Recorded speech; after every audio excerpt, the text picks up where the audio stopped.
You gotta ask yourself a question. Do I feel lucky? You should not drink your fate.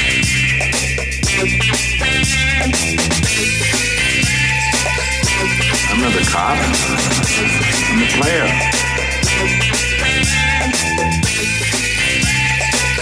What's a piece then? Pussy. Well, do you, punk? Hey everyone, welcome back to Sleazoids, a podcast where we go down the rabbit hole of 20th century genre fare, from the most influential canon classics to the trashiest exploitation films that we can get our hands on, and invite you to tag along and help us create a canon of sleaze. Each week is a double feature, Grindhouse style, where we discuss two films loosely related by subject, genre, actor, filmmaker, even franchise. And at the end of each episode, along with our honorary Sleazoids, which you can become by subscribing on our Patreon, we decide on the official ratings and rankings for every film that we cover here. Patreon subscribers also get an on-air shout-out and 2 bonus episodes a month when we switch from bi-monthly to weekly shows this coming March. So for the full experience and the warm feeling inside of supporting us, we highly recommend becoming a fellow Sleazoid over at patreon.com/Sleazoids podcast. Last week on the show, we discussed Wes Craven's The Hills Have Eyes and Jack Hill's Spider Baby, two exploitation filmmakers taking a gander into the always renowned inbred cannibal genre. Yep. Ever so popular. Yep, and it was our first episode. I think it went pretty well. Yeah, I felt good about it for sure. The response to the show has been positive from what I've seen. Yeah. Again, if Even you have with inbred cannibals being the topic, so yes, we got some fellow sickos. That's good. Yeah, there were a couple people out there who were saying, "Finally, I have a show in my life that deals with things that my friends and family scorn me for liking." Yeah, so exactly. You're not alone. This in the show world. is for you, man. That's why we did this. Speaking of which, I guess we should probably give the special shout out to Kai. Yes, the first on-air shout-out goes to Kai, and we might butcher this, but the last name is Perignon.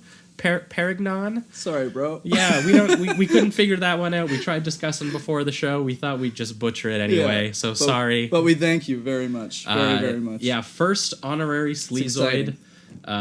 Very glad to have you with the show, and we hope we have some other people joining you very soon in supporting the show as we continue on.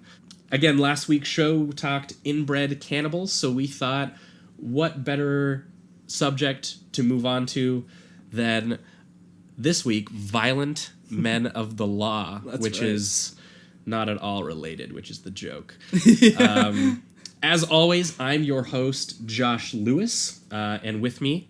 Jamie Miller. Welcome back. We don't really have any this section is going to include some news from last week, but we don't have a lot of news from last week because last week was the first week. Yeah. So yeah, it'll be a slow burn, but we'll get there.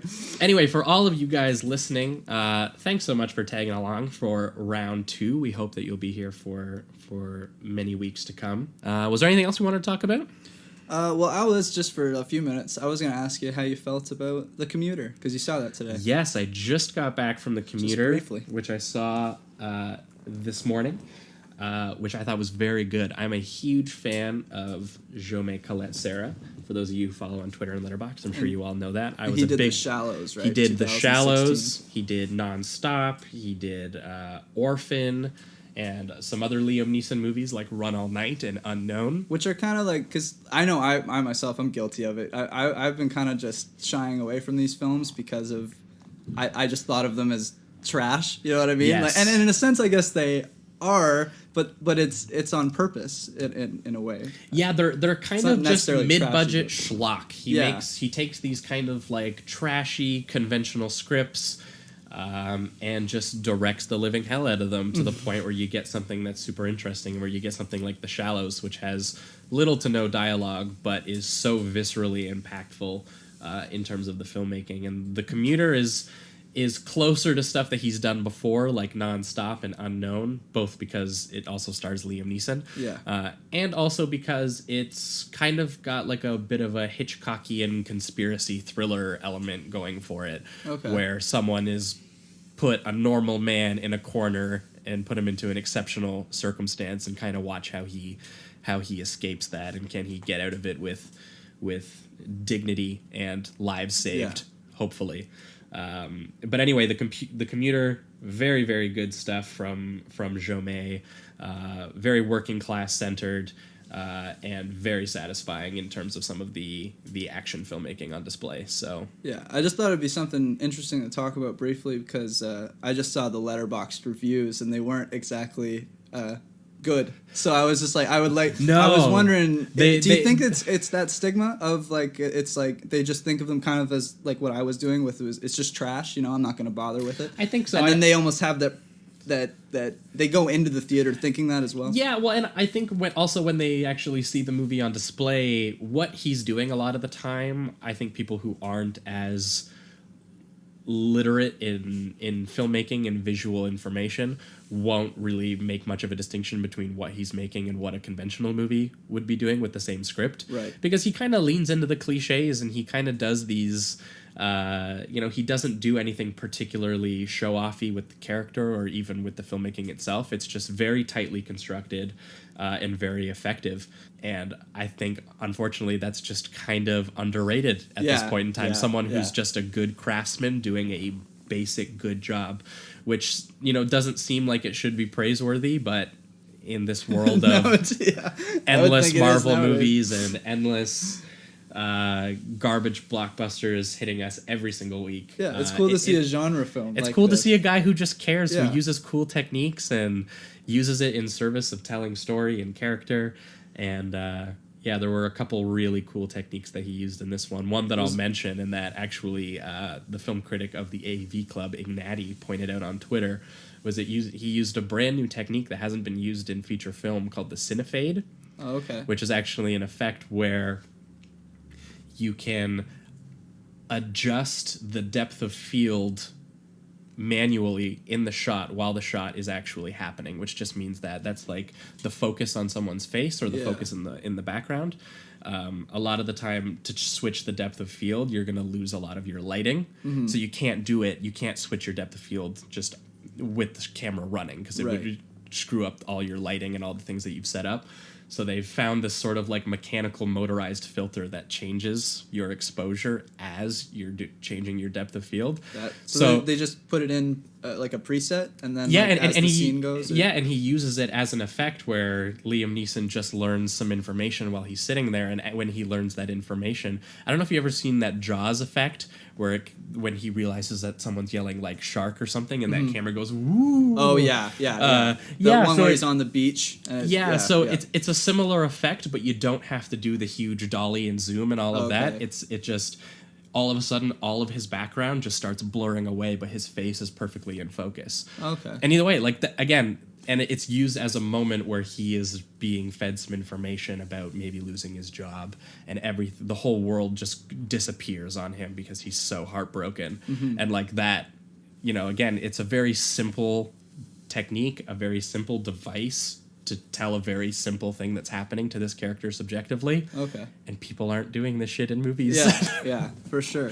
Would you say that there's any... Because you said that the Liam Neeson's character was a cop prior to this, before he just became a... What is he doing in the movie? Was he just construction or something? He's an insurance broker, I believe. Okay. Did you find any themes that maybe were kind of connected within Dirty Harry at all? Was there some dirty cop stuff in there that they mentioned? Actually, discussing both films today, we'll find out that there is a lot of police corruption happening in the movie that he's doing, and there's a big part of the drama is that the police force that he used to work for, and he doesn't anymore, seems to have been maybe getting bribes and maybe being part of this. Because it seems like it's a big part of these genre films, which is the corrupt cop. the corrupt police force in general. Maybe not necessarily the cop individual, although these two movies we're about to talk about definitely have moments of that. Yeah. This so one was force. definitely about very aware of the fact that he's a working class person working for these institutions that do not give a shit about him. And he gets put into this zone where he's being offered money to do something terrible to another person. Okay. And there's definitely a connection between the people who have the money, the people who want to see this terrible thing done, and the police who are either going to stand by and let it happen or who are actively involved in it as well. And yeah, it's a perfect segue into movies that both feature corrupt police departments, or at least a corrupt justice system in an overarching sense. Yeah. We're going to be talking about Don Siegel's Dirty Harry, starring Clint Eastwood in one of his most iconic roles. He went on to make, 5 sequels or some shit out of this. 5. I've downloaded the collection. The whole collection. I haven't watched it yet, but I'm excited. Because they actually have, once again, average rating, who knows, but they're good. Apparently people really like them, so I'm excited about that. Yeah, I've heard some interesting things about the direction some of them take. I've heard specifically that Magnum Force has him take on... That's the sequel. Magnum Force apparently has him take on other corrupt cops, is the idea. Cool. That's how they get him back, because obviously when we talk Dirty Harry, we find out that he leaves the police. Right. So the thing that they do to get him back is be like, come take on the police themselves. Yeah. Pairing with Dirty Harry, one of the more iconic crime, police, corruption films is John Irvin's Raw Deal, which I had never seen previously, starring Arnold Schwarzenegger. Yep. Arnie. Yep. We got him. And oh boy, it's a performance. Are we going to be talking about that one? Think he might have forgot that he's not playing the Terminator. Yeah. Either way, it's great. I would recommend staying for that conversation after we get done with Dirty Harry here, because maybe it'll, even if you haven't seen it, I have some questions anyway about Raw Deal to pose to you. Those are the 2 movies we're going to be tackling today. What do you say? Just dive in? I think it's time for Dirty Harry. Dirty Harry. Damn it all, Harry, that's the mayor you're talking to. Clint Eastwood. Detective Harry Callahan. You don't assign him. Stop! To murder cases. You just turn him loose. Now, what the hell is he doing up there? All right, so we're talking Dirty Harry, starring Clint Eastwood. For those of you unaware, Dirty Harry is about a detective named Harry Callahan. Good name, in my opinion. Damn good name. Who is kind of like a take no prisoners law man. He just kind of, I don't know, he wants to protect people, but he kind of is like, I will do that in any means necessary. Yeah. Don't give a shit about the law. Don't give a shit about anything. Don't give a shit whether you like me or not. Yeah. I'm just going to do the right thing, or the right thing. He hates everyone equally, as he says, basically. Yeah, they list all kinds of slurs and all kinds of of all different types of people that he is not a fan of, and it's basically all of them.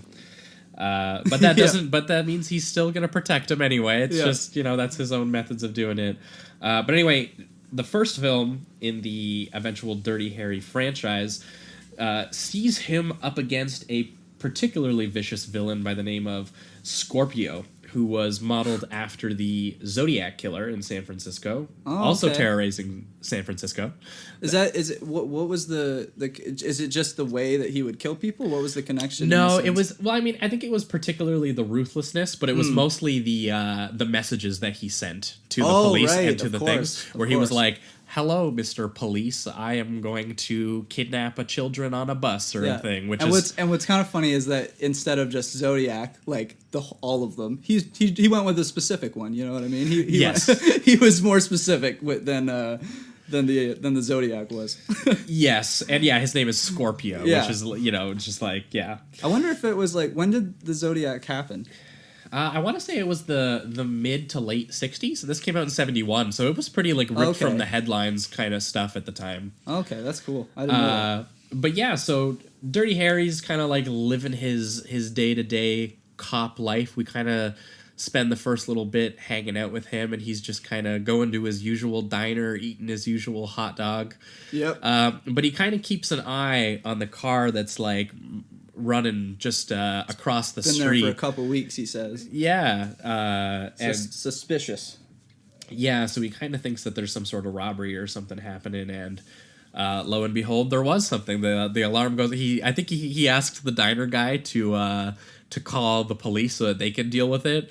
And then the alarm goes off, and he's like, "Well, shit. Now I can't enjoy my hot dog. Now I have to go deal with this. Gotta go gun down some people." Yeah. You know? And either way, it's an incredible. Take those bad guys. It's an incredible sequence when he walks across the street there, and he just starts shooting these guys up. And it shows like his how he feels. I think he's just got pure power. Like he's so confident while he walks. His gun is into massive. And he's just so confident. He walks in the middle of the street like he's done this 1,000 times. Like these guys are armed with like shotguns and assault rifles. And he's just outnumbered. Like, I got one handgun. That's all I need. My .45 caliber or whatever it is. Oh yeah, and he's got great hair, and he's got a great jacket on.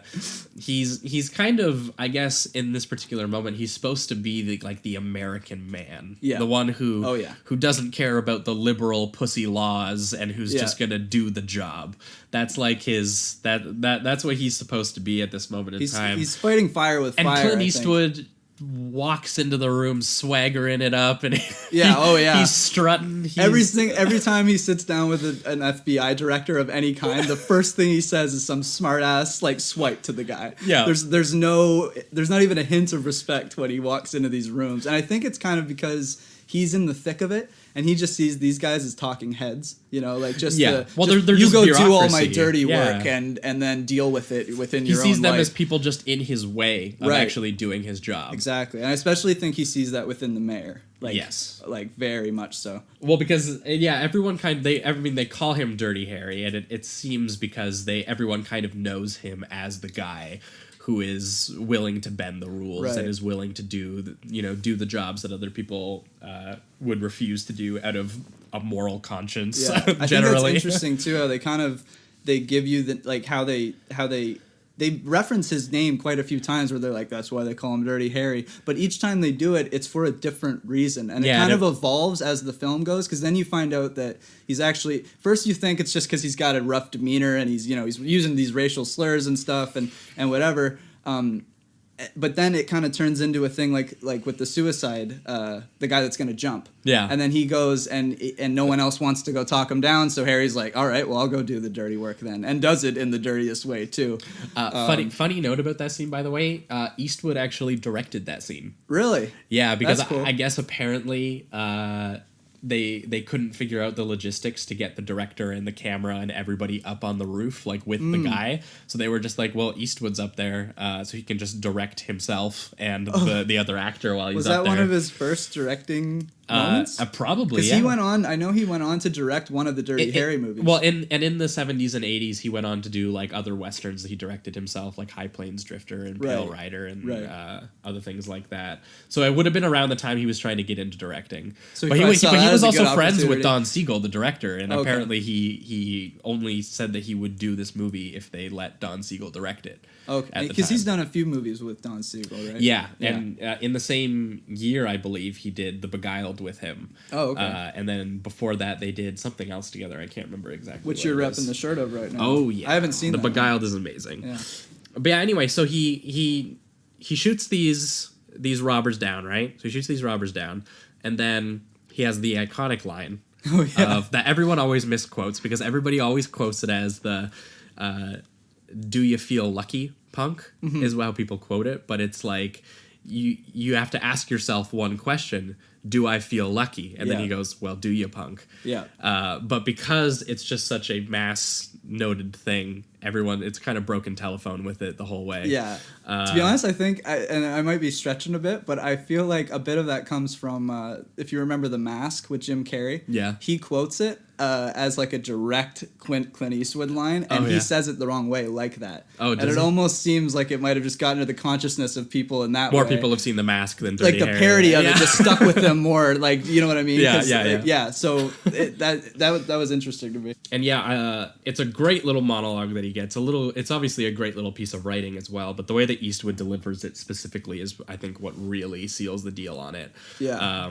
When he talks about is like, in the heat of the moment, I lost track of how many bullets that I fired. So was it 5 or 6? Do you know? And here's I think he knows. If that's just it. I was gonna say that. Yeah. That's my reading. Is there's no way that he doesn't know, because he gives a little wink too when he loves the violence too much to not keep track of the bullets. Yeah, I agree completely. And he also, like, when he says it so confidently too. So confidently, and when he shoots the gun and it just does the click, and the guy's like, "Oh, thank God!" Yeah, and he's like, gives "Oh, what him a an little asshole." like smirk, like a little like he knew I it knew wasn't you gonna little go off, fucker. yeah. Like, it's just, you're a criminal, and I taught you a lesson. That kind of thing.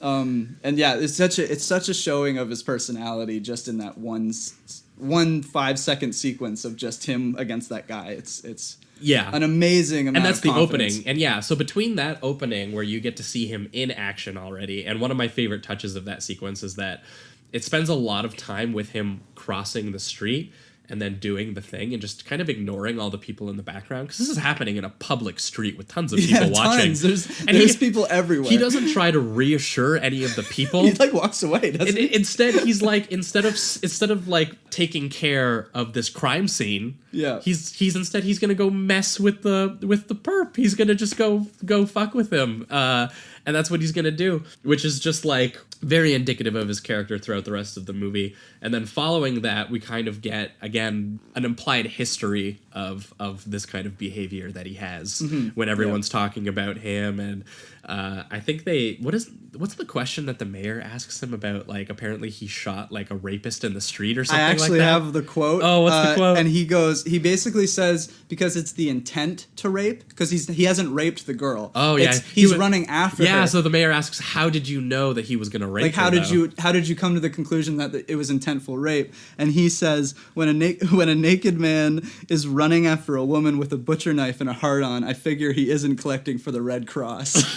Which is just like, it's like, you almost understand him, but at the same time you're like, you can't do justice like that. But I mean, you're right. I mean, the dude's got a butcher knife. He's got his dick out. I mean, probably not intending to do good things with it. Yeah, and I'm pretty sure that's what the mayor says too. The mayor's kind of like, he says good point. Yeah, he's kind of got a point. And then the scene ends. It's fantastic.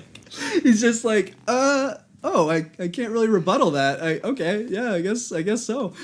It's great. It really shows his character, and not only his character, but just kind of how his mind works towards policing. Yeah. He really does think, I really do feel like he feels, in a sense, that he is the law a little bit, because he views himself that he has that position. So he's just kind of like, I can take matters into my own hands if I think it's for the greater good.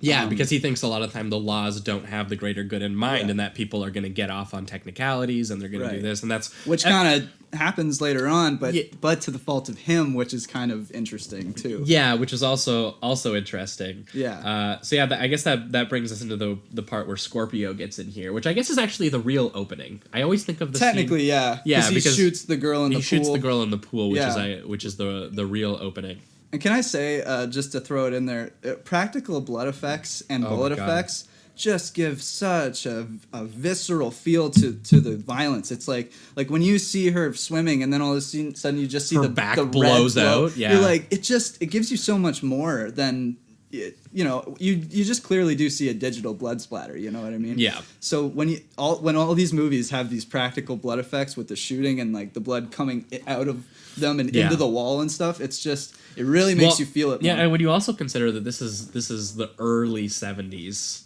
I believe this is pretty shocking for the time, some of the actual gun violence in this, and especially the tone of it, which is the big thing, is that he's clearly a cop, he's clearly brutally maiming and murdering people, and you're kind of like, whoa. And then they give you Scorpio, who is just total cartoon in a good way, animated as hell. But he is just like you couldn't find a more cartoon villain. He's like a total hippie. He has like a peace sign belt. Peace sign though. It's like disjointed and fucked up looking. Like kind of to show. I think He's like he's a rapist. He's a murderer. He's a child kidnapper. Yep. He doesn't care. No, like anything that you could possibly do terribly, especially in the 70s, he's doing it. Yeah. And every calculation and has like no with like a human empathy Joker at all. like madness to it, right? Dude, I was literally going to say it's awesome that you said that, because I was gonna say this is like a Batman and Robin. They really, to me, when I was watching that, like if I had to give a superhero analogy, like I saw Batman and Robin in this, or sorry, not Batman and Robin. I'm sorry, Batman and Joker. Yeah, Batman and Robin. Batman and Joker in this, because he's just got such an unhinged performance.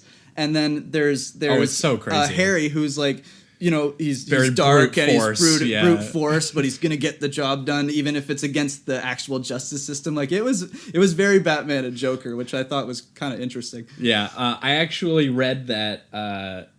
I guess the guy who plays him, Andrew Robinson is his name. His performance got so into people's heads that he got death threats. Really? People. That's incredible. Yeah, people were so like up in arms about. He was amazing about his performance yeah. and I'm not sure if it was like people were just convinced that he was like actually a madman, but he does it well. I will say that. Either way, it's an incredible performance. Like when they're on the football field scene, yeah. and he's pressing on his leg, and actually it's about to happen to that, yeah. and his face, they go to his face, and he's got the like he's squished in like his face. You can just feel the emotion off this guy. He's insane. Oh, and he's totally like, unhinged. I have rights. Yeah, and Harry's like, fuck your rights. Yeah, that's basically how it goes. Yeah, essentially. And yeah, once Scorpio kind of gets into the picture, it really becomes a bit of a cat and mouse between Dirty Harry, with a recently assigned Mexican partner. Yeah. As they kind of pursue Scorpio as he's just doing all kinds of just random absurd violence throughout San Francisco. And to no real gain either. Yeah, not That's really. the craziest thing about him is that like there's never a moment where it explains it's like why I'm doing this. He's just a psychopath. Yeah, and I think that there's a couple times where he asks for like ransom money, but I feel it's more just a safety thing. Yeah, it's never really clear how he plans to actually use it or even use it. Yeah. There is a sequence where I think Harry tries to get him the money at one point, but it kind of doesn't work because he goes from phone call to phone call. Yeah, or whatever. Right. Yeah, but there's a couple great sequences. Well, that's when it leads to when Harry gets beat. Yes, but there's a couple great sequences in here where they're kind of going, where Harry is pursuing Scorpio, and one of the best ones has got to be the one where they're on the rooftop, and it starts out where Harry's kind of looking through the binoculars. Yeah, and he's kind of looking around, seeing if he could. I think they're answering some sort of call that they found a guy with like the same briefcase that the sniper might be in or something. Yeah. So he's looking around. And there's a total, 2-minute digression in this scene where he just starts looking at a naked woman in her window. Yeah. And he was just...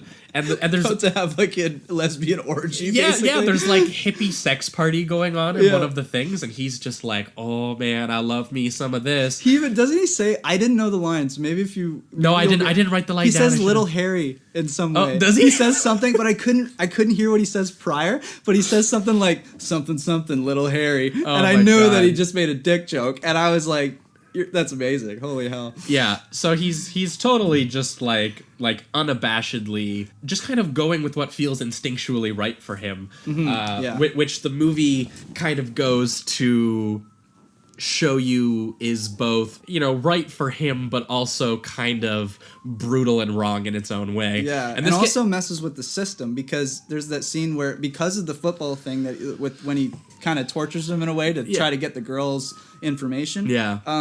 That leads him to not being able to use all the evidence that he's found against this guy in court because he didn't get a warrant. He hurt the guy when he's not supposed to be doing that. So even though they know he's a total psychopath, they can't do anything. Because he got the confession out of him by torturing him too, and so the confession is inadmissible. Exactly. Yeah. So all of it's inadmissible. Yeah. And what's interesting is that here's the thing about this, because the script frames this as a bad thing, but not necessarily a bad thing because of Harry. It's just like because the system is kind of bureaucratic, and like even though they know this thing, they're totally inept at handling it.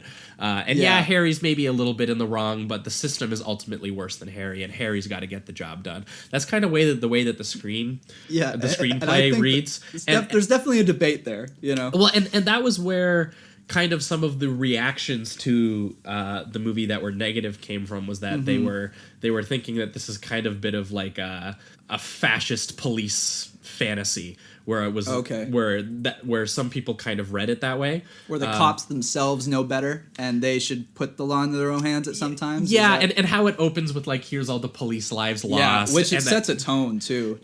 And I don't know if you noticed, but as the list goes on, the years, they just get more consecutive. So it's just like each year more cops die, and it got more and more violent as it went on, which I thought was interesting. They think that the way that the screenplay frames it, that it's very like in favor of this kind of police state action or vigilante justice.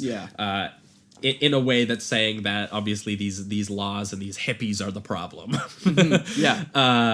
Because I mean, it's not a coincidence that they made him have a peace sign for his belt buckle. They have a close up on it. And everything. He like quotes the Constitution and stuff like that in the movie. And so it's just like it's very clearly that's what it was going for, and it was actually a reason that they couldn't find an actor for this movie for a while. They actually tried to get Paul Newman and someone else to do the lead character, and they actually turned it down, quoting its politics as a reason they wouldn't do it at the time. And Eastwood was just like, send it my way, I'll do it, because he just got off doing the Sergio Leone stuff, so I think he was just looking for badass violence at the time. Either way, what's most interesting to me about this movie is the way that Don Siegel directs it, because there's something about the images in this story that kind of contradict some of the screenplay's elements, where it's saying, yes, Harry is maybe necessary and maybe even doing the right thing in some of these cases in a larger, broader sense. But at the same time, him and Scorpio are kind of two sides of a similar coin when you look at it. That he is doing, he's coming at it from a place of also these kind of dark impulses. I think there's that part where he says that, they ask him, how do you know Scorpio's gonna strike again? Like when we put him back out there. And he was just like, because he loves it, because he loves doing this. And he stops. He gets off by it. I think is how they say it too. Yeah, but the way that Eastwood says it, he stops just short of being like, I know from experience. Oh, okay. Is the implication that I got from it, that he's found a way to kind of do what Scorpio wants to do in a legal way, and in his mind also a helpful way, in a righteous way, a righteous, positive way. He's a monster who's going to take down the worst monsters, is kind of the idea of how I read the way that Siegel films this, because the movie gets very seedy, very dark, literally sometimes when there's just like this verite style blackness, where you just see him very slowly like running into this total like abyss, but it's just a San Francisco street, so you're just like, but that's the way he chooses to film it, is you get kind of like this nightmare reality. That's the thing, I've always associated San Francisco with like not that, with not dirty, with not just a very clean, pretty city, and this one really the brightness and the bridge made it just dirty and like and it was very, very. They made San Francisco gritty somehow, and it was very cool to see, because you don't see that a lot, I don't think, in movies anyway. They don't paint San Francisco as that usually. Usually it's L.A. or that kind of thing. Yeah, and what was really interesting is that obviously the biggest pan of the movie came from one of the best film critics of all time, Pauline Kael, where she talked about that it was just like fascist propaganda at the time. But what was interesting about her review is she did concede that the reason she thinks that this works is because of the direction, that it's so inherently exciting in the action. And I think specifically of after that Peeping Tom scene where he does, there's the shootout with the big neon lights right behind him, and it's totally dark. And the way that he cuts the shooting and how viscerally impactful the gunfight actually is in itself, it's so thrilling in this like very like primal way. You're just like, oh, like the way, because here's the thing. I watch this movie and I can be like, oh, this is clearly like especially in the script that there's this stuff where it's like this is totally fetishizing like police force. Yeah. Is the idea, the violence of it.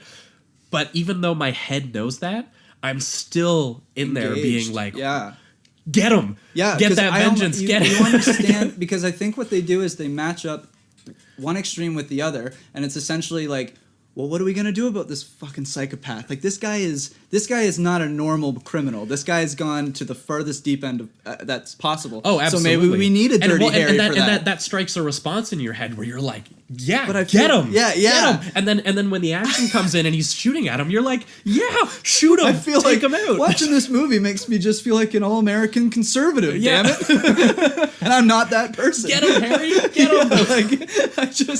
I get so into freedom when I watch this film.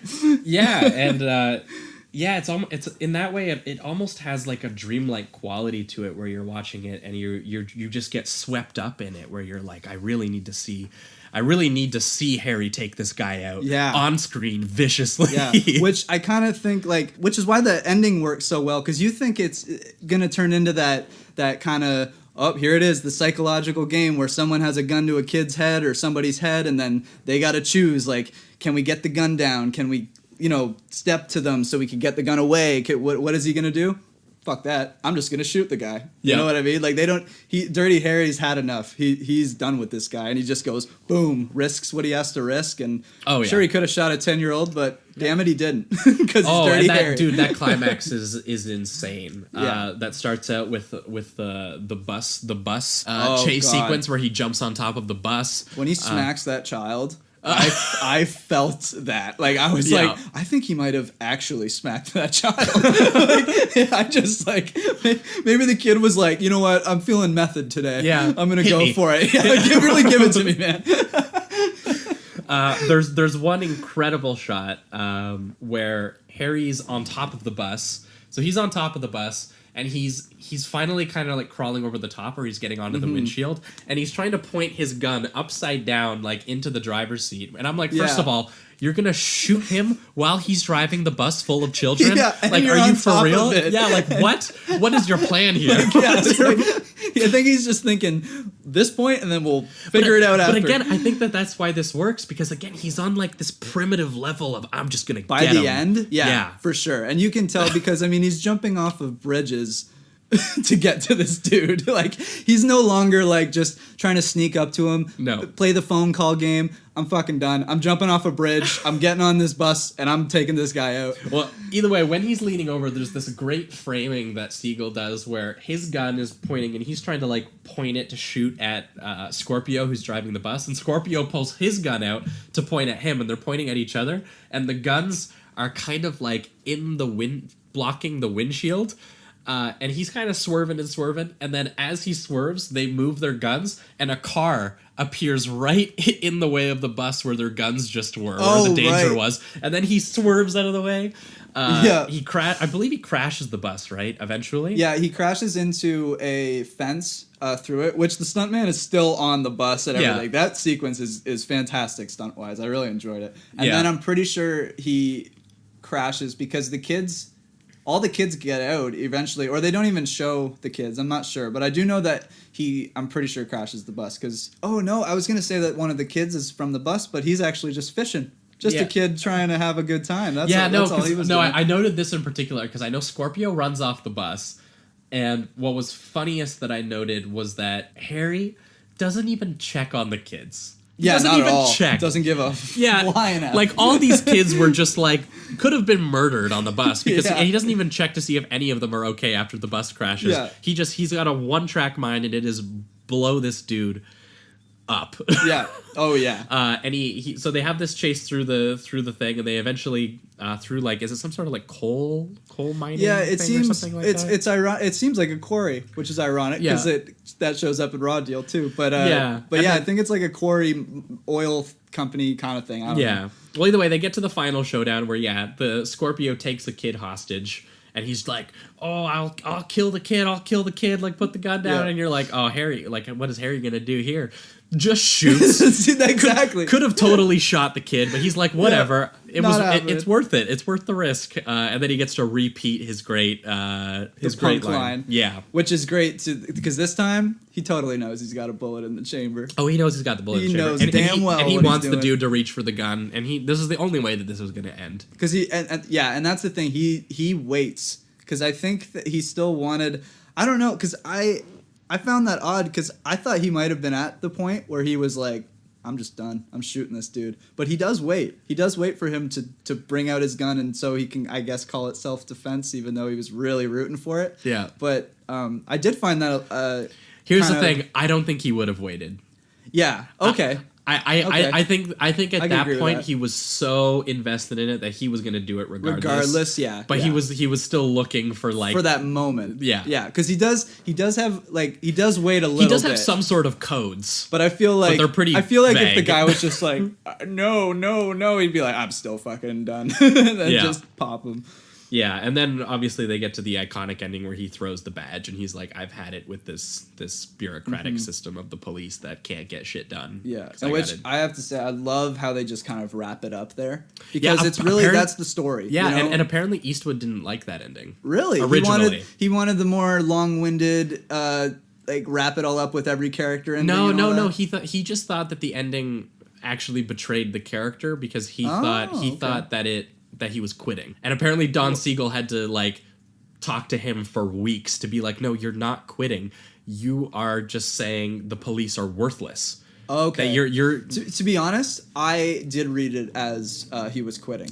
Well, I mean, although he has 4 other movies, so I probably he is quitting the police force, but Eastwood read that as like a failure of character. Oh, and Seigel said, see. No, that's a positive to your character because what your character is saying. He sees corruption in the force. And and corruption just being laws. Yeah, yeah, exactly. That's what's so I get crossed with this movie because I'm so entertained and I almost understand where they're coming from because when it comes to that kind of extreme, maybe we do need another savage to beat a savage, much like The Hills Have Eyes, become the savage to beat the savage. But it's just such a gray area that you're like, oh man, we gotta have some laws, It's like, we can't just be like the Wild West. It's not gonna work out, I don't think.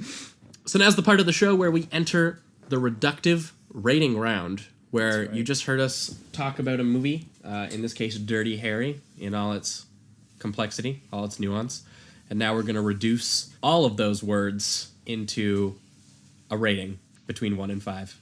That's right. So for me, Dirty Harry's a pretty easy 4. Yeah, me too. I'm right there with you. So that's it for Dirty Harry. Next up, we're going to be talking about John Irvin's Raw Deal, starring Arnold Schwarzenegger. Oh, yeah. A title which I still don't really understand. Nope. But...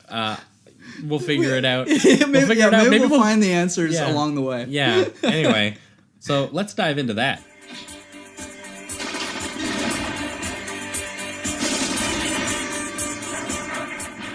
This must be what they mean by poetic justice.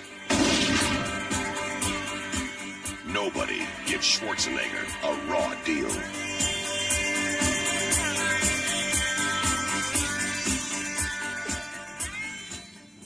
What's the P stand for?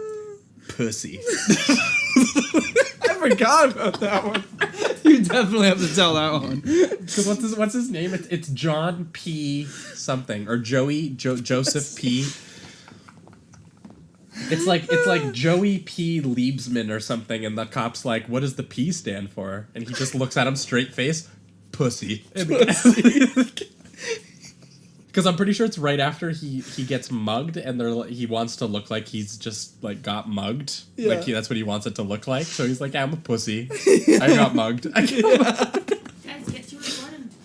We actually are recording this, but that's why I'll splice this in if it works. Here we go. Sorry. I think we just fixed the deficit.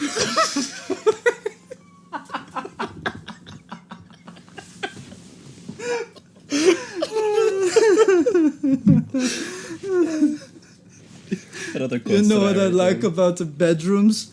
They almost always have a bed. fucking this whole review is gonna be quotes from the movie. This whole thing is gonna be quotes from the film. Magic or magnets?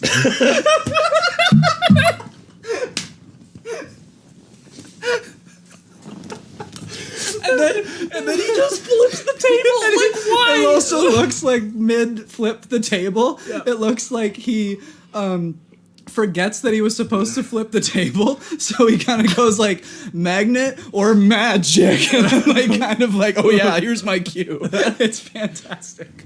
Oh my god. Oh my god. You know what? We're using all whatever minutes we just used. Here's the intro. Welcome to Raw Deal, everybody. This is it. We're in the Holy show. Shit. All right. We're in the show. We're talking Raw Deal, if you guys couldn't tell. I'm sorry. So Raw Deal tells the story of, holy shit, his actual name is Mark Kaminsky. I didn't even know that, and I've watched the movie twice. Yeah, Mark Kaminsky? That's his name. He's definitely a Mark. Yeah. For sure, Mark Kaminsky. Oh, and his oh yeah.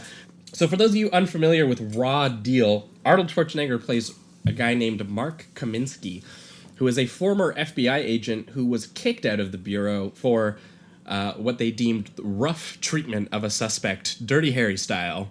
That's right. Yep. Do you know? I'm pretty sure they're specific in what he does too. Yeah, they said that he brought back a witness in with like tons of broken bones or something like that. Right. That he broke like half the bones in his body, and he justifies it. Yeah, he justifies it. I wrote that bit down. He justifies it because he was like, just in case you didn't know, they molested, murdered, and mutilated her. Oh, yeah, and the best part is his delivery of it, because the line is a very serious line. It's a very like I'm justifying what I did to this person because he was such a piece of shit to this girl, and the way that he says it, he's like, but he murdered, manipulated, and molested her. Like it's like a robot is saying the lines, and they're so important in the sense of how violent they are. It's hilarious. Yeah, the funniest thing about the whole thing is that you don't really understand what anyone's talking about when they talk about him as this like overly violent man, because he doesn't come off as that at all. No, personality wise. Yeah, when you first see him, he's just the sheriff of this small town. Very normal American sheriff with like this really deep foreign accent. Yeah, just all American. Yeah, he's got the jeans and the denim jacket and the red plaid. Oh yeah, and he's chasing down just some country bumpkin criminal who's like pretending to be a police officer. Which is just great to have like the opening be this Arnold Schwarzenegger chasing a cop in pursuit of a policeman. It's just such a fun opening. But I think it's also odd that they do such a change in tone, because the opening of the film is like super gritty, like witness this, boom, and then they shoot the dude's head like into the mirror or whatever, and then they just cut to like Arnold in a lumberjack thing and just going like, it's Raw Deal, dun, dun, dun, dun, dun. Oh yeah, there's like some like country song playing, and he's like driving around in a Jeep, and it's like Dukes of Hazzard for like a minute. For sure, it's very Dukes of Hazzard. It's like it goes from this. It's like this film mixed like the 70s gritty cop action with like the campiness of I don't know what you bring it from, but it's got such a mix, and it's not. I would say like those like country law television shows, like that kind of stuff. And it's hard to tell throughout the film if it's intentional or unintentional, because certain moments I'm like, that was intentional, and then other moments I'm so confused. I'm just like, were you going for that? I'm not sure. Like it's so bizarre to watch. The thing I noted about that introduction that you mentioned, because it is incredibly brutal, the shootout that the movie opens on, and the way that Irvin shoots it is that the gun is the most prominent thing in all of those frames when he's like, they're getting out of the car and they're like struggling to fit the entirety of the gun into the widescreen image that they have there, where like the sniper is like goes from the right side all the way to the left side and then boom, shoots someone right there. Yep. And yeah, again, the practical blood effects 15 years after Dirty Harry have gotten a little bit more gratuitous, and some of those shots, oh my god, they just have the blood dripping. Yeah, like with Dirty Harry, it's more people, like like an outburst and you see some red or whatever, but with this one they've got like the paint or the blood rather just spilling onto the wall and then like dripping down like. Oh, and Dirty Harry was still when they were doing like the really bright red, just like as an effect. And the thing about Dirty Harry is that doesn't make it less visceral. It's more of just like the tone of Dirty Harry and the editing is doing a lot of the work on how graphic that movie feels. Yeah. Whereas here they have like giant blood packs, and I'm curious if they just maybe had a bigger budget for this, or I don't know what happened. Yeah, and it's because every single person that gets shot in this has that practical kind of. And that's maybe just what 15 years of movie tech can do too. They just got better at that kind of and more willing to show that kind of stuff. Yeah, because they're very willing in this movie. Yes, they just go some of the all violence out. in this is absolutely insane. Yeah, and it's just so odd because the violence is like you said insane, and then they have such comedic and light toned moments. Well, do you know where this comes from? This comes from what we're gonna call the Plesiotetski genre, which I don't know if I said that correctly, but that is the Italian crime and mafia movie genre, which was much more brutal, much more obviously in the vein of exploitation, less of a care about tone as something like Dirty Harry. But they were very inspired by Dirty Harry. Like they watched movies like Dirty Harry and Death Wish, and they were like, we really like the idea of these movies. Yeah, and I guess these Plesiotetski movies came about when Italy had like a crime wave. Apparently, it was just like insane with mafia violence and with all kinds of violence, and it was all brutal. So they kind of took what they liked about Dirty Harry, which was all of the crazy violence. Yeah. And then they made adaptations of the violence they were seeing in their own country. And things kind of got lost in translation, where they were just getting more brutal and more brutal. But then a lot of the time they weren't hiring actors as trained as well as Clint Eastwood. Right. So you didn't, when you got to the dialogue scenes, you weren't doing they weren't doing as serious of character pieces as something like Dirty Harry. Right. And from what I understand, Raw Deal seems very much inspired by those movies, which is where you get a kind of thing where you see that the Italians took Dirty Harry and made something crazier and wilder, and then now the Americans are taking from the Italians and making something even crazier and wilder. Okay. And then putting in a performance from Arnold Schwarzenegger, which is just the cherry on top. Yeah, I was gonna actually kind of ask. Do you think that was intentional, basically? Do you think that they got Arnold because they had to have known that this guy was not going to be the most charismatic leading man when it comes to the way that he delivers lines, the way that he even the way that he walks, he's the stiffest man I've ever seen in my life. Even when he's doing something like super cool, like he's that scene where he's on the motorcycle and I think it's the scene where he fakes his own death, where he blows up the oil company or whatever. Oh yeah. And even every single thing, he gets on the motorcycle like a robot being directed from a remote control. He goes, he turns like all stiff, shoots the thing like a stiff robot, and then drives away, but still somehow with the direction and the tone of the movie, it's like comes off as badass. It's just amazing. Because I don't think anyone was prepared for what his physique looked like on camera. Oh, yeah, and I think everyone who came into these movies like knew how to film them generally, and then they didn't adjust how they were filming it for the body of the person who was starring in it at all. Like when he starts to. When it comes to the point, essentially what happens in the film is that he has to go undercover. Holy shit, which, by the way, if you're like, we need to covertly infiltrate the mafia and not bring any attention to ourselves while we do it, the first person you go to is the biggest man on the planet who can't speak English. No. Like, has the worst American accent you've ever heard in your life. Yeah. Like, he's not even trying. That's what's the beauty of it, too. It's like...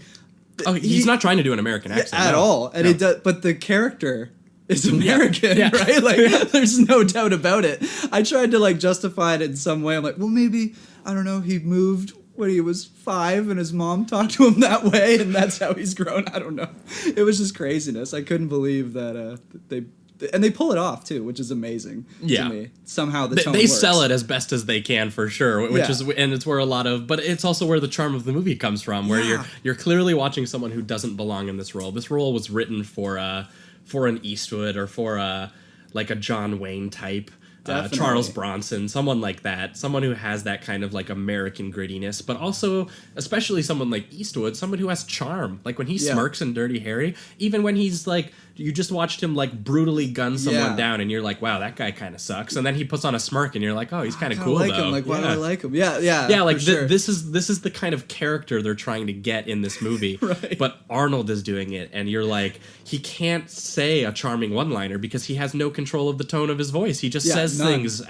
He spits them out like a robot. Right, exactly. And that's the thing, man. The robot was really just that word kept popping in because every single time, even when he's you can almost hear them off camera where they're just like, all right, we got it. Yeah, for real. I feel like there's he's got something in his inner ear, and it's just like, okay, now look slightly up before you walk up the stairs. And then, okay, now walk up and then right, open your left, eyes. Right, left, turn to the right, open the elevator. Like, it's just like every single thing seems like he's calculating every single move that he does in every scene. And it's just... Oh, yeah. It's incredible. Like, the first time I watched it, it worked for me, but it didn't work for me as much as it did the second time, because I don't think I don't know, I just didn't... It didn't...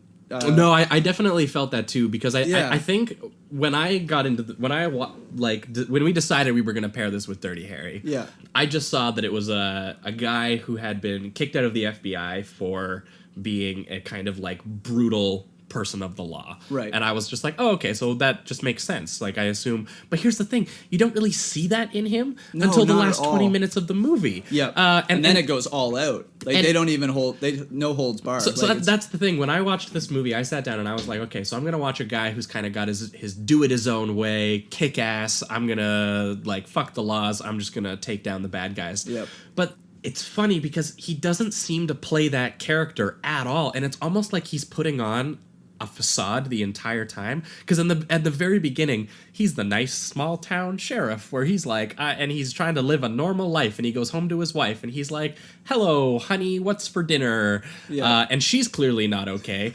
She's hammered. She's baking cakes, drunk as hell. He came home early in the day, she's baking a cake, sipping whiskey, throws the cake in his face, which he has that great line where it's so you shouldn't drink and bake.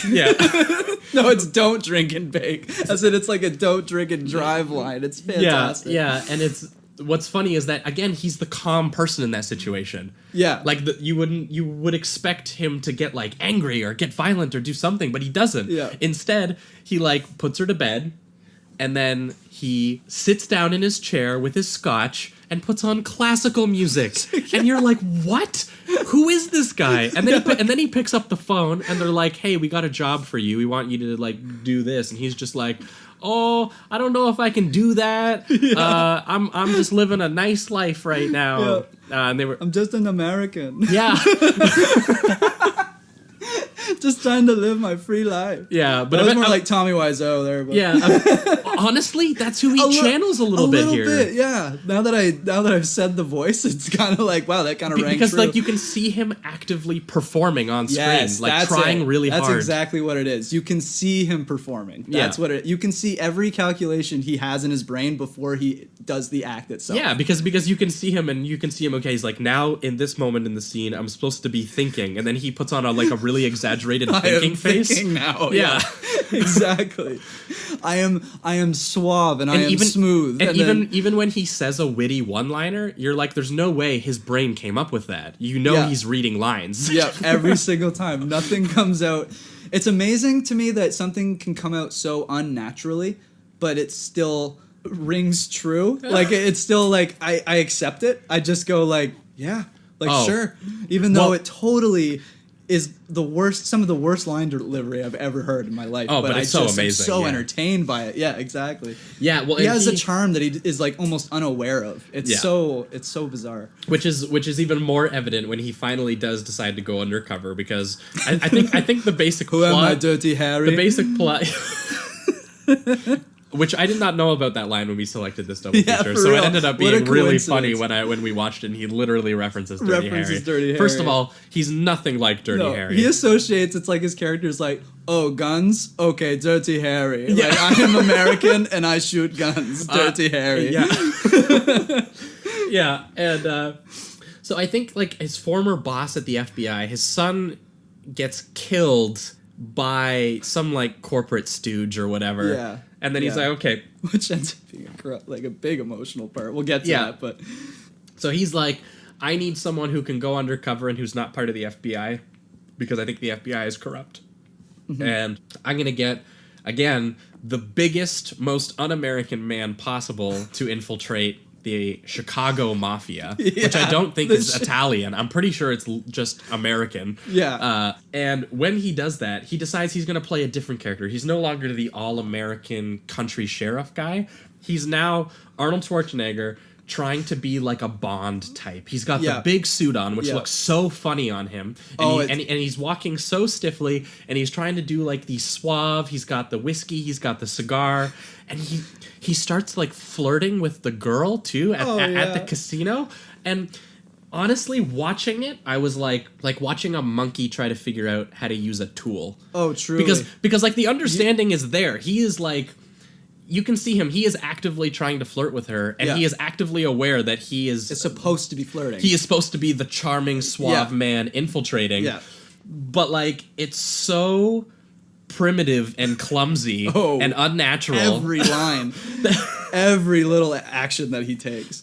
Yeah, that it's baffling to watch, and like even when he's just standing in a room with other people saying lines, you're like, what? Yeah. Like, what is happening in this scene? And everyone else acting around him is in a normal version of this movie. Yeah. in a movie where Arnold Schwarzenegger is not standing in the room, like, talking like a robot. And that's what makes the movie so bizarre, is that Arnold is in one movie, and everyone else, literally everyone else, is in a serious crime drama. And he is, like, the only one that's almost making this camp in a way. Yeah, well, and his character doesn't even change from the sheriff to the suave guy. So, he just has the same delivery. Even aware of it. Yeah. It's amazing. It really is. And the most crazy part of all of this is that when his character is actually finally revealed, because I actually think the reason this works for me is because I think the whole movie is an excuse for him to be like not himself, that he's always like putting on this phony I'm the sheriff, phony I'm a mafia guy. Yeah. All these, and I think the phoniness of his performance actually makes this work for me. Yeah. Because it seems like it's not him in any capacity, any of this stuff. Yeah. And then when we get to the climax in the last 20 minutes, and he just puts on a straight face, puts on a leather jacket, and just turns into a homicidal maniac. Yeah. That's him. Yeah. At that point. I've never seen him more natural. You Yeah. know what I mean? He's like a natural, charismatic actor when all of a sudden he's killing and slaughtering everybody. Yeah, he's like, oh, I know how to do this. Even when he's doing the most like unnatural of action movements, where he's like driving and holding an assault rifle at the same like an time. Uzi too. Yeah.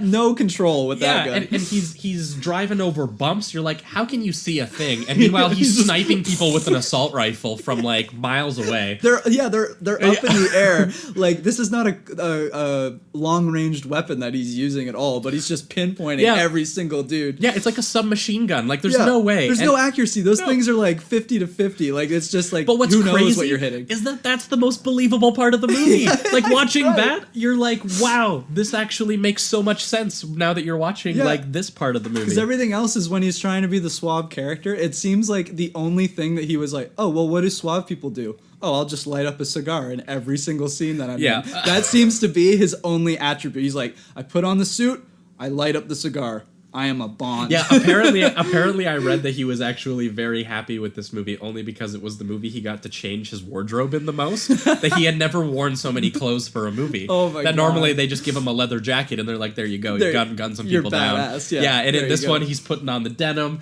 and the plaid, and he's putting on the suit, and then he's putting on the leather jacket. Oh, for sure. And it almost seems like a callback to the Terminator when he puts on the leather jacket and everything. Oh, and the scene where he's like cocking and loading the guns and stuff like that.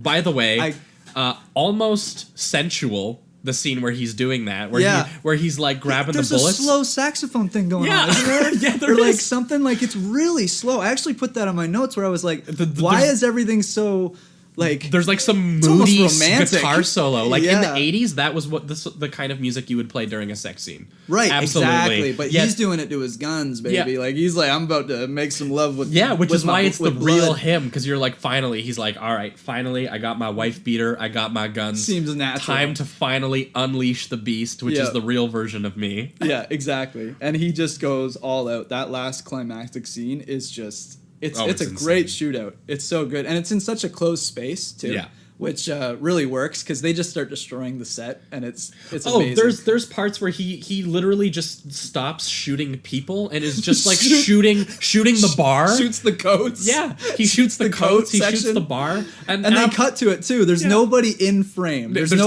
just he's not shooting at a just person shooting at wall, all. Yeah. Just shooting wall. It just becomes total chaos. Like just total anarchy. Yeah, so it seems like the whole time he's been like covering up this person that he is, because obviously that was the person that got kicked out of the bureau. Right. And then finally he's like, well, now I'm necessary. Yeah, so exactly. I'm coming out. We're taking care of business. Yeah. Giving you that raw deal.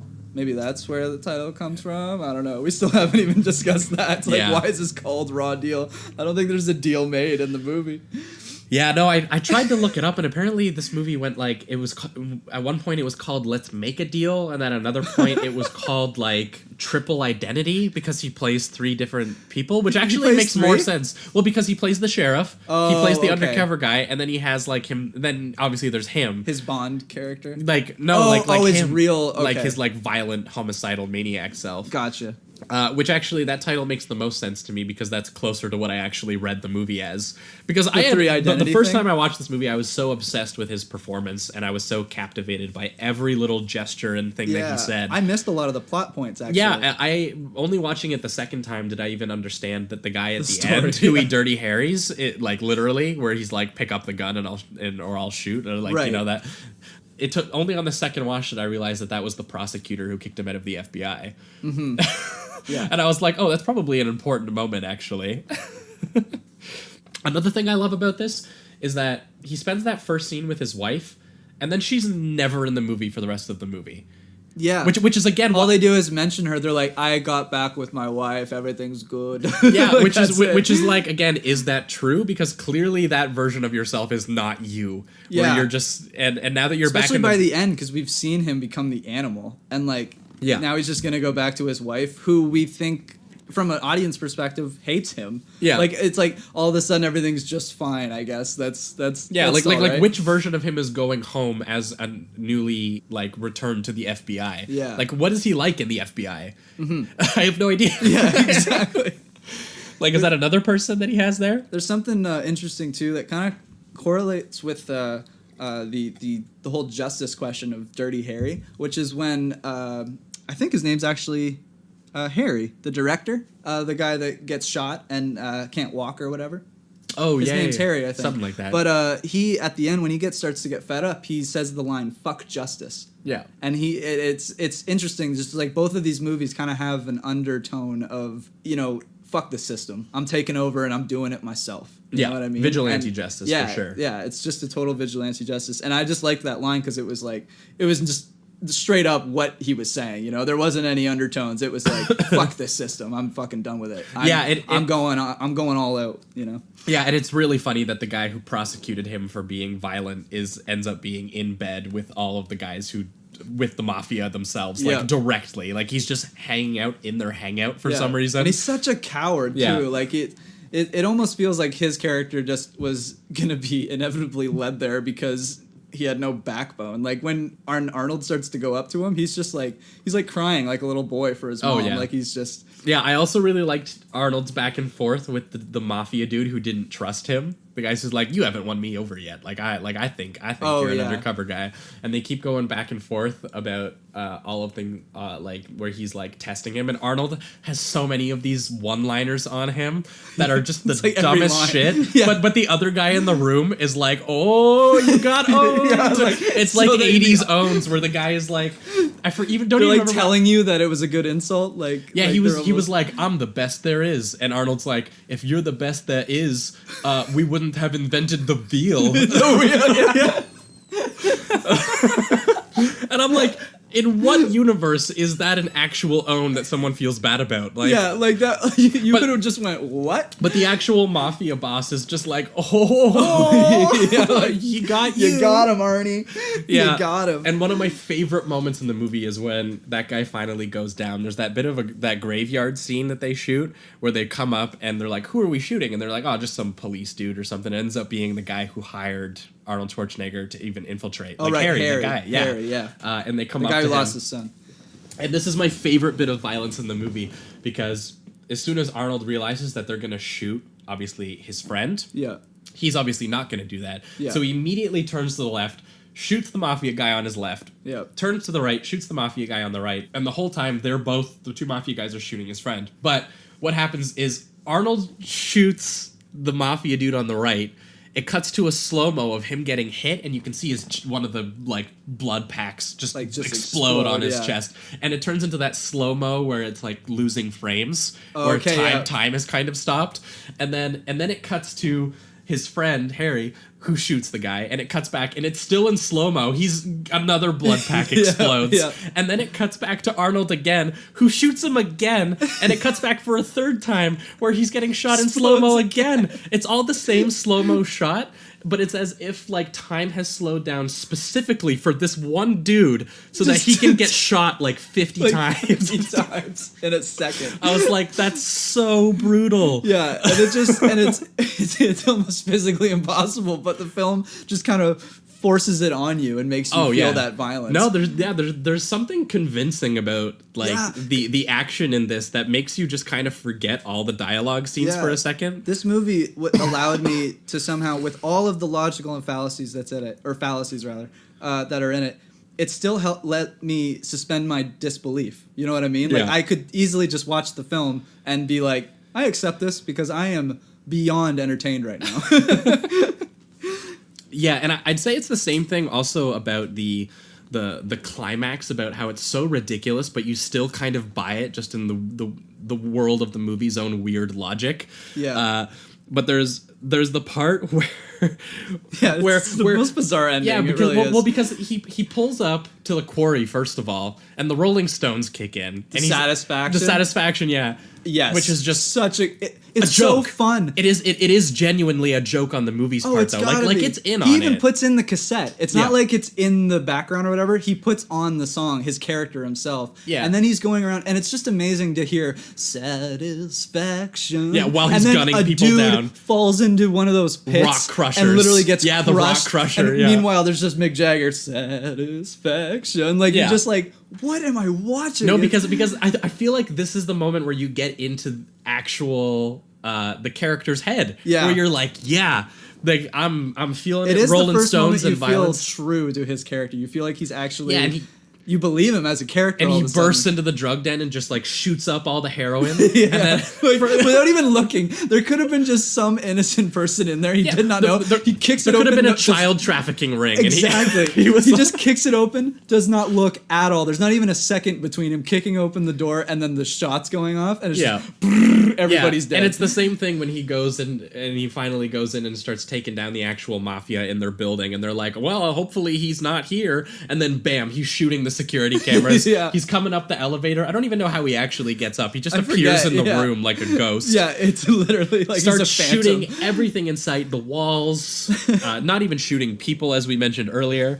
And then there's the part where he goes up the stairs. He doesn't even try to open the door. He just kicks the door down. And what's amazing is that the first kick he does is like a super powerful kick, and it doesn't open the door. And then the second one's more like it looked like a take they should not have used. Yeah, and it works. The door explodes. Yeah, it explodes open. But the second kick is like, oh, I fucked up. I'll just go for it again. Yeah. And then it explodes open. It's fantastic. Yeah, and then he obviously in slow motion guns down the bad guy. Yeah, the corporate the corporation owner who's running the mafia or whatever. Yeah. and then he dumps a bunch of pills on him to be like, this is. I think this is this movie's attempt at being meaningful. Or same with the shot in the quarry where there's just like a corpse beside a bunch of money. Yeah. They were just like the system, and I'm like. That's not sure. Yeah. Okay. Exactly. Sure. In its own way, like the rest of this movie, I can accept that image. Exactly. At this point, I'm fine with that. Whatever. Yeah. We got to talk about the climax before we wrap it up, though, because like he basically is just like he's like, I want you to be my baby's godfather. Oh, the ending, the inspirational ending. But the only way I'm allowing you to do it is if you walk, you pussy. It's like he's almost rude to the guy. He almost when he mentions his son, it's just to me it seems like such a gut punch of a move to get the guy to start walking. Yeah. He's just like what do you would your son be proud of you right now? Yeah, like he's just like taunting. Yeah, his him. dead son. Would your dead son be proud of you right now? It's, oh my God. And after all, like the camp and carnage that happens, this all of a sudden the tone of the movie switches like to the Born on 4th of July bit where like Tom Cruise is trying to learn to walk, and you're like, oh my God. Yeah, and you're like, in what world is this the ending that you choose? Yeah. And then it freeze frames. Fades to black as if like something meaningful has just happened. It's incredible. And I gotta say, the shot that they just have to like kind of like push the audience that this is a meaningful moment is when they cut to the nurse and she's crying. And she's giving a performance of a lifetime. Like she's literally like, he can walk. This is the most beautiful thing I've ever seen. It's like Oscar worthy performance, and it's in this scene, and it's glorious. It's just so good. Oh, it's so good. It's so good. Anyway, you'll be happy to know that this movie literally bankrupted a company. Are you serious? It did. This movie's a 5. It's not for me. I'm just to put on record, but it's a 5. Yeah. It's a spiritual 5. It's a spiritual 5. Exactly. I've had more fun watching this movie than I have a lot of the 5s that I've given. So. Yeah, for real. Like, oh my God. It's a spiritual 5. Yeah. Speaking of which, I guess we should get into the reductive rating. The real round, rating, yeah. As we do. This one is so close to being a 4, and I have a feeling that on rewatches when I show this to friends, it's probably going to get there at some point. I think But so for me, too. at the moment, it's a 3. Yeah, it's the same with me. And the thing is that it's like the first time I watched it, it was honestly It was an easy 3? It was a lower 3, honestly. Oh. Because I just didn't get it. I got it at points because it's so entertaining. But like we said before, when we were kind of focusing too much on his performance and we were just so flabbergasted by it that I couldn't pay attention to other things, it was distracting the first time for me. Yeah. But the second time, I just let loose. Yeah, if you get into its groove, it's so worth it. Yeah. It's so good. And that's where I think like it's one of those movies that I think I'm just going to get more from it the more I watch it. Yeah. And it might turn into a 4 for me too. I'm not 100%, but it's a high 3. I will say that. It's a strong 3. All right. Well, that was Raw Deal. And a hell of a film it is. Holy shit. That's going to be it for today's show. Dirty Harry and Raw Deal were the films today. Thanks to everyone listening out there. We haven't totally decided exactly what we're going to be doing next week. We think we're going to be having our first guest on. Yeah, which is cool. Very exciting. Yeah, and we might already be breaking our first rule about 20th century movies. Yep, but it's a goodie. Because, we were going to try to stay away from the 2000s as much as we can. It's too good. And the opportunity, I mean, we're going to be able to watch this Yeah, in 30, it just so happens that 70. the guest suggested this movie and our local art theater happens to be doing, for its 15th anniversary, a 35mm screening of both films, which are the Kill Bill films. So we're going to be doing Kill Bill Volume 1, and we're going to be pairing it with one of the considered best women in prison films, Female Prisoner Number 701, Scorpion. Which is a foreign film too, right? Yes, from Japan, I believe. Japan? Very cool. So if you guys want to watch those, that's hopefully what we're going to be doing 2 weeks' time. We'll probably update you guys online when we officially confirm it. But that's what we're looking to do, and that's going to be a pretty wild time. I've never seen Female Prisoner. Yeah, no, I can't imagine. Well, we're about to watch it. Yeah, I'm very excited. Yeah, we're going to watch it right after we finish this recording today. Anyway, thanks again so much for listening. For those of you who haven't subscribed on Patreon yet, please do. Yeah, please do. It really helps us out here on the show. And again, you're going to get 2 bonus episodes a month when we switch from bi-monthly to weekly shows this coming March, which is only 3 episodes away for us, since we're only a bi-monthly show at the moment.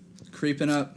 Yeah, as always, you guys can find us on Twitter at Sleazoidspod, and you can find me personally at the Josh L. And I'm at Jamie Miller ACAS, and it's ACAS, all lower caps, or lower letters, whatever. Lowercase. Lowercase. We got there. Got a little too much whiskey, I think. We are also now officially on iTunes. For those of you who get your podcast there, last week when we did the show, we weren't totally sure we were there, but we are officially on iTunes now. So if you guys want to subscribe there, you can find us there. And also, if you can, to help us out, give us that good old 5-star rating. Help us climb the ranks. And maybe even write one. Yeah, we'd like to read them on the even show. a review. Writing a review would be amazing, because that's how we're going to climb the ranks over there. And we will read them, too. Yeah, good or bad, we're going to read those reviews on the show. And yeah, thanks so much. And especially we're going to give a double shout out since he's number 1. Yeah. But Kai, or K, Pergnon, for being the first patron. You get the double shout out. Yeah, thank you so much, man. That's incredible. Yeah. So anyway, that's it for today's show. We'll be back in 2 weeks' time talking, hopefully, Kill Bill and Female Prisoner number 701, Scorpion. I've never seen anything like this, I'm sure, so. All right, we'll see you guys in 2 weeks. Keep it sleazy. Keep it sleazy.